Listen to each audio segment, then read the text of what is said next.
Hello, Ryan here, and welcome to Star Citizen Sunday. This is a weekly show which covers all of the news from the week just past. Be sure to subscribe if you like what you see, and let's get on with it. This week, we learn more about how distribution centers are going to work, plus we get many more details about master modes, precision targeting mode, and the gimbal changes all coming in Alpha 3.23. So this week's Inside Star Citizen was a deeper look into what master modes is, as well as precision targeting mode and gimbal changes. So master modes is quite a lot of changes, changing up the flight combat massively with a large rework of the flight and combat systems, offering a choice of combat mode or navigation mode while dialing in the ships for their intended roles. And as we have been seeing recently, master mode updates have been quite significant on the EPTU of late, which is now in the live build for players to try in various arena commander modes. They have also been doing a lot of testing and monitoring of the community's thoughts and feelings, and have continued to tweak, tune and balance as time goes on. Now, one major change that I am really excited to see finally come along, it has been a long time waiting for this, is that they are now starting to dial in the range of behaviors for all ship types, categorizing them into archetypes, with plans to further tweak the various aspects of each ship, offering much more individuality for every ship in the game, plus each ship will be given a full refresh alongside these archetypes. And currently, these archetypes are as followed. You have snubs, which are the small, agile fighters that cannot really give nor take a lot of damage. Light fighters are very maneuverable with a decent weapon loadout, intended for agility engagements. Medium fighters are somewhat maneuverable for their size, but of course not as much as light fighters, but they also have a lot of offensive firepower. And then heavy fighters are not very maneuverable at all, but they can dish out a lot of damage. Now, all of these ships and their sizes will be assigned the base archetypes to start with, but based on other variables like the role of the ship or its intended purpose, there are also variations to each archetype. For example, interceptors like the Buccaneer will exchange agility like strafe and rotation strength for speed. Currently, racing ships are based on interceptors, but can also range and vary with maneuverability to suit some tracks differently to others. Fighter bombers like the Gladiator trade agility for durability, but they also have other archetypes like gunboats for ships like the Constellation, corvettes for ships like the Hammerhead being the anti-fighter corvette, and then things like frigates as well, the 890 Jump, the Idris, the Karak, they have archetypes for that, but also the manufacturer and tuning of the ship will offer variation between all of those archetypes as well. Basically, these archetypes are a starting point for each type of ship, with a lot more tuning and individuality coming along to really help define each ship more. Now, this also allows for ships that don't really fall into these traditional archetypes, like the Sabre being a mix between a medium and light fighter, a Cutlass which doesn't have the durability of a heavy fighter, but it does have a turret-like one. So not all ships fit perfectly within each frame, but they can alter them accordingly to ensure that they are all balanced, and that is of great importance. Now, this is actually a huge update that we have been waiting for a long time, and what we will find going forwards is, right now you might have a favourite fighter, most likely based on the current meta, or just simply aesthetics. But as these archetypes come in, and then they get tuned and balanced, players will start to find that the ships they used to prefer might not suit their preferences or combat styles and skill set. And this means we are going to finally make a proper decision on what ship we want to choose based on our individual skills and needs. And this will also drastically determine what fights you want to engage in or not take part in, as each type of combat ship will suit or not suit various types of engagements, which I have been really looking forward to this for such a long time. This isn't to say though that if there is a ship that you really just want to use but might not be very effective with at this time, you cannot then take the time to learn and practice and get good at it. So even if you used to prefer the Arrow, but you now realize that your skill set is more suited to a Gladius or a Hornet, you could still take time, practice and learn the strengths and weaknesses of the Arrow, but the way that you utilize each ship will be more apparent as well, as not all techniques will work with each ship individually. Anyway, moving on to precision targeting mode, which was actually something that I did notice in Starfield, and had thought that this could be a pretty cool addition to Star Citizen. So I am pleasantly surprised that they brought this into Star Citizen, but essentially it allows players to zoom in on their target and aim at specific sections of that target, like the various components, which will become even more important as the resource network gets implemented and ships don't just blow up. I know we have soft deaths right now, this is just a temporary thing, which instead will be replaced with the ability to properly, systemically disable ships. Now, as you zoom in, you'll be able to paint over specific components of a ship. So, for example, you could target the thrusters, and your gimbals will target those thrusters, making adjustments to ensure that you hit them. The goal is really to give more control and accuracy over your weapons, which works well, they say, with the reduced speeds and proximity of master modes. But as you zoom in, it also reduces the fire rate and spread, making you more accurate, but giving you less, I suppose, DPS. It also allows for larger distance engagements, which is a nice addition, or maybe even giving ships like light fighters a way to help when fighting larger ships, because a light fighter will not be able to take out completely a hammerhead or a larger ship, but it'll be able to target specific areas of a ship and maybe even disable it. Now, all ship weapons as well are getting categorized into 3 archetypes. You have anti-fighter weapons, which have higher fire rates and velocities to help hit faster targets. Then there are anti-material weapons, I think he called them, which are for taking on larger ships like the Hammerhead, dealing lots of damage but less fire rates. And then there are specialized weapons, which are somewhere in between the other two, which gives you a lot more range and choice. Now, as mentioned, I really like the idea of precision targeting mode, as it firstly allows you to not just see the ships in all their details, but also with such a highly detailed damage system on the way in Maelstrom, letting us watch the actual damage propagate on the ships as we hit them will be very cool to witness. Most importantly though, this new targeting mode will give players true control and more choice when it comes to the resource network, taking out specific systems of a ship for whatever purpose you need, be that disabling thrusters to stop a ship from moving, taking out its shield generators to knock out its defenses so you can hit it even harder, taking out individual turrets to reduce its offensive capabilities and allow other people in your fleet to get closer, or even taking out maybe comms, stopping the ship calling for help. Now, not only will this add to the overall combat arena, offering a ton more choice and tactics on how you take on any ship with any ship, but also expanding greatly on teamwork. Being able to allocate specific targets to each member of your fleet or turret gunners, and at the same time making the whole thing extraordinarily visceral, seeing it all happening in front of you before you maybe go and board the ship you've just disabled. Now finally, they spoke about gimbal changes, which firstly removes the -1 size reduction when using a gimbal, which was just unnecessarily confusing. So a size 3 gimbal will be able to hold a size 3 weapon, rather than knocking it down to a size 2 weapon. But from 323 onwards, all ships will have gimbals, and you will not be able to have fixed guns anymore, which I don't think means you won't be able to lock your gimbals, essentially giving that feeling of fixed. I think it means more that you will have to have gimbals attached regardless. We will have to wait and see if this is the case, but that is how I see that, which technically doesn't really change anything because you can still fix them if that's the case. But additionally, all turrets will get gimbals, which was required for turrets to use the precision targeting mode, but also to keep the turrets more powerful. And auto gimbal mode will be exclusive to turrets to make them more dangerous, but at a reduced fire rate.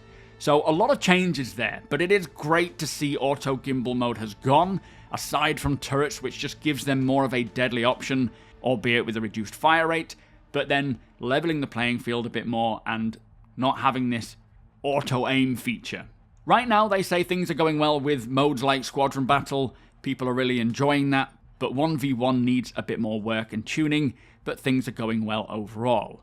Now, there is a lot more to come to Master Modes for 323, much of which we don't have right now in Arena Commander, and they do want our opinion on what we like and what we don't like, and personally speaking, I haven't really played with the current Master Mode changes enough yet to say whether or not all of these changes are right or wrong, but from what I have played and gathered from their chat here, and what they have planned for the future, like the Maelstrom damage system, it is sounding like they are actually taking combat in Star Citizen to more as where Chris Roberts always intended it to be. Chris has never wanted a pure space simulation. He's always spoken about wanting something more similar to Star Wars for space combat, which is more similar to atmospheric combat, although atmospheric combat in Star Citizen will be more like a real-world simulation system, but for space combat, it'll be similar to that, but with the addition of 6 degrees of freedom, being able to utilize your thrusters rather than aerodynamics.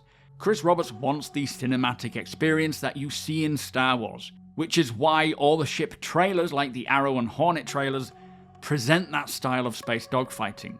Now, I truly believe that when all is said and done, and all of these systems are in, and every ship has been dialed in, Maelstrom is implemented, and it's all balanced across the board, this will provide an experience that everyone can thoroughly enjoy and feel excited about. Star Citizen is not and never will be a space simulation, like what you would see in The Expanse, for example, but there will be plenty for players to sink their teeth into and learn, and Chris has always said he wants everything in Star Citizen to be easy to learn, but difficult to master, and that appears to be the direction of where space combat's going.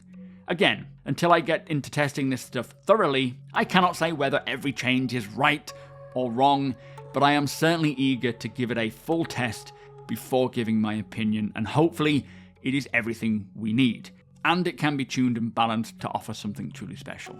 Anyway, that was Inside Star Citizen. Let's get to Star Citizen Live.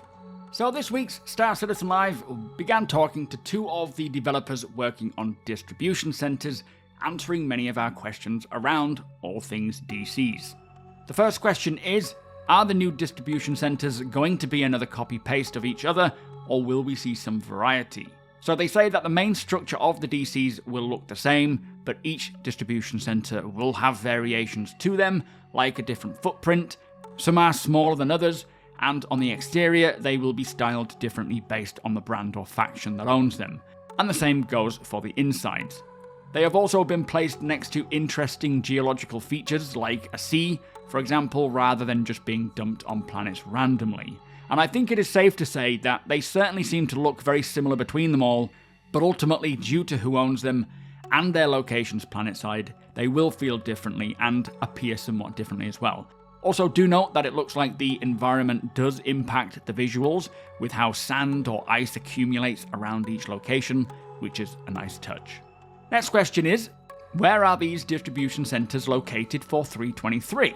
Now, for their initial release, it will only be for Hurston and Microtech, and there will be 13 in total, although it wasn't disclosed as to how many are on each planet. They did consider placing some on moons, but felt the exteriors would need to be adjusted to accommodate the lack of atmosphere, which I do agree with, but I think they will eventually make their way to moons once the resources are available to extend them. Next question is, can we expect missions at distribution centers to tie into other professions like salvaging, mining, medical and so on in 323 or down the line? So not for Alpha 323, but more down the line, as these locations are enormous and can potentially have outlying structures that, for example, supply the distribution centers, like a mine or a town to house the workers. So there is a lot of scope for more gameplay around mining, salvaging, hauling, and he says there is a ton of stuff they can do, and 323 is, as usual, the most basic form for these locations. Now for 323, as we know, hauling is going to be a major aspect here, with some missions involving massive quantities of cargo, smaller courier missions as well, that they're kind of hoping to rework that system a little bit more as well, make it feel more like you're a FedEx driver.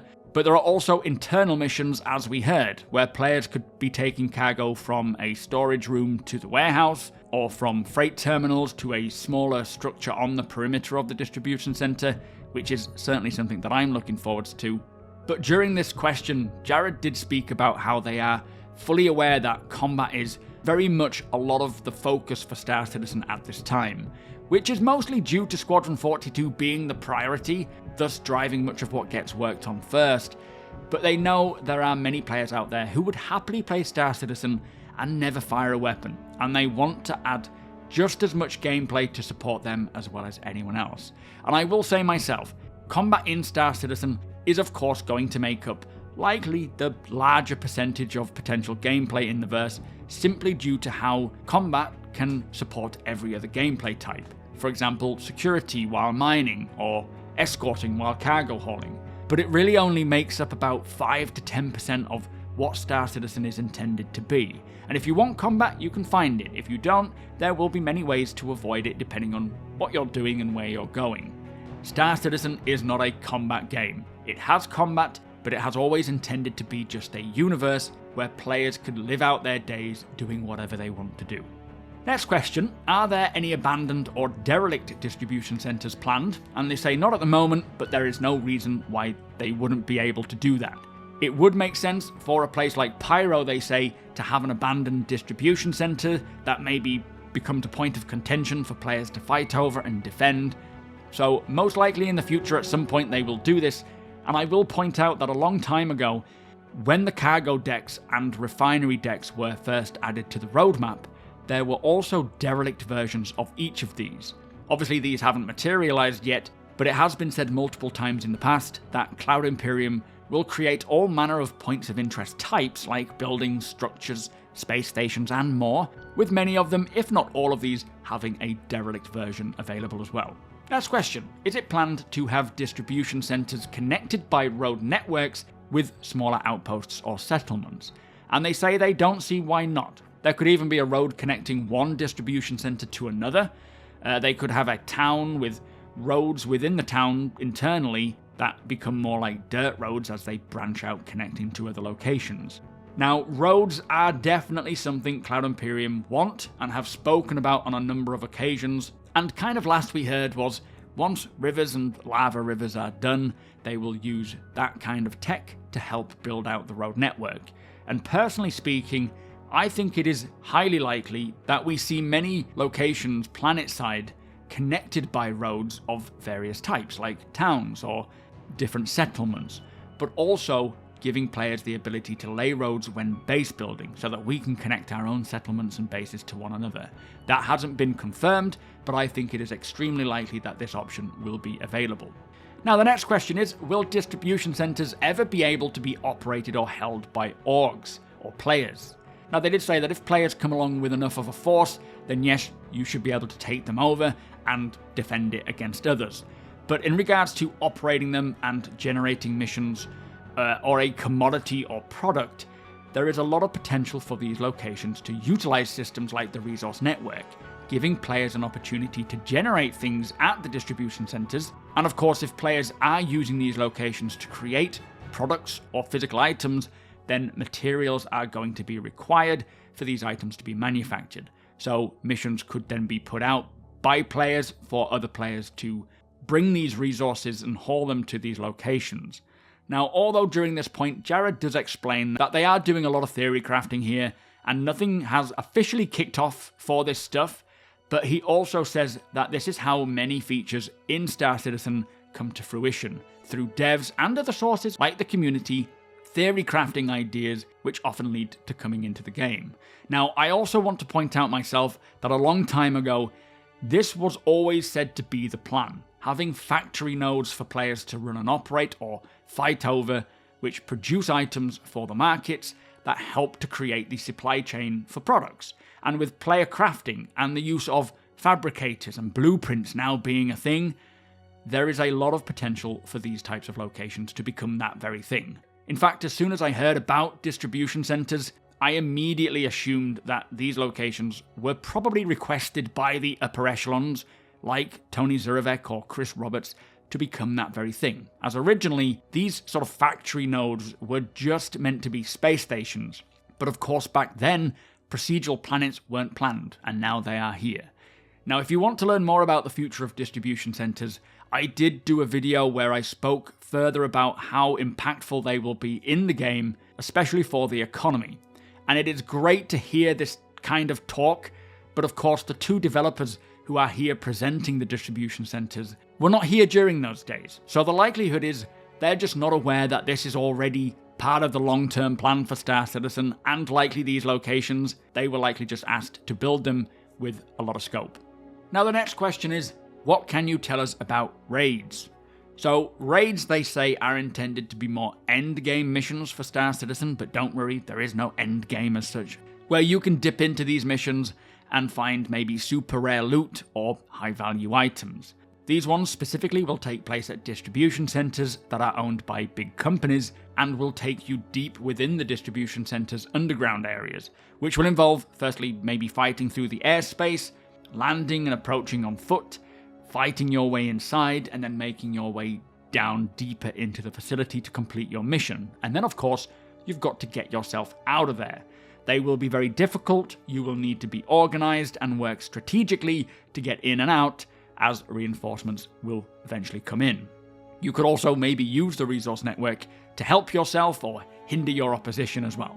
Now, Jared did mention that raids are not a 2024 feature, so do not expect them this year or anytime soon. And the final question is, how do you go about mixing PvE and PvP in the distribution centres?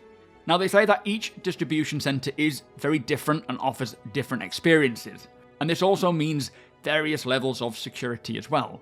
And the lowest level of security at a distribution centre is along the lines of an extremely well fortified bunker, and that, they say, is the lowest. For the highest, it is along the level of a rest stop with multiple AA turrets, multiple missile turrets, and ships coming in to defend, but also with distribution centres, you've got AI on the ground.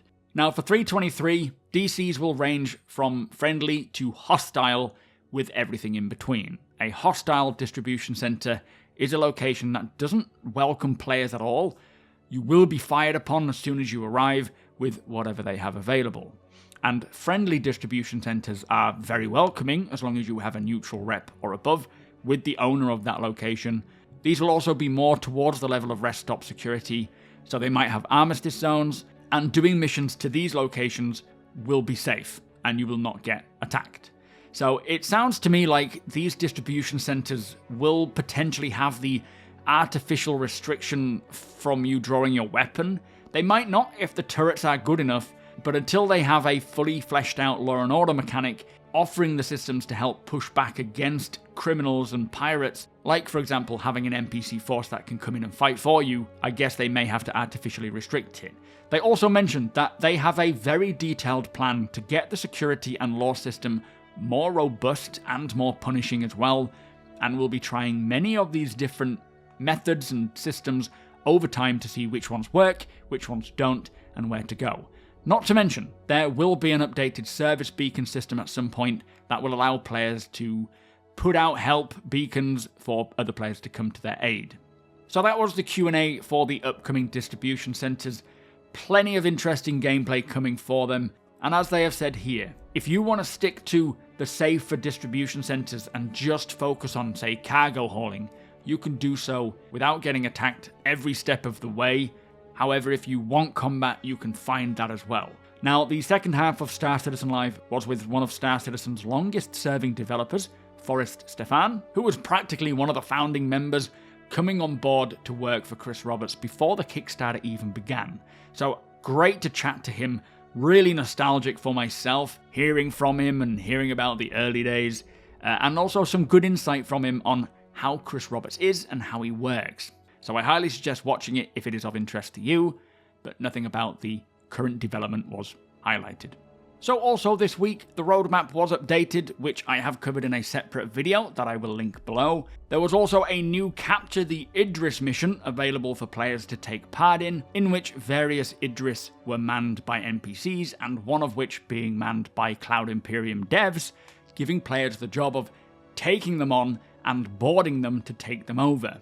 Unfortunately, it looks like there were just not enough of them, and most players couldn't take part in the experience, which was a real shame, but hopefully Cloud Imperium can run it again and increase the numbers so that the majority of players will actually get to experience that. But most importantly, this week Alpha 3.23 released to the live servers, and I'll drop a link to the patch notes in the description below.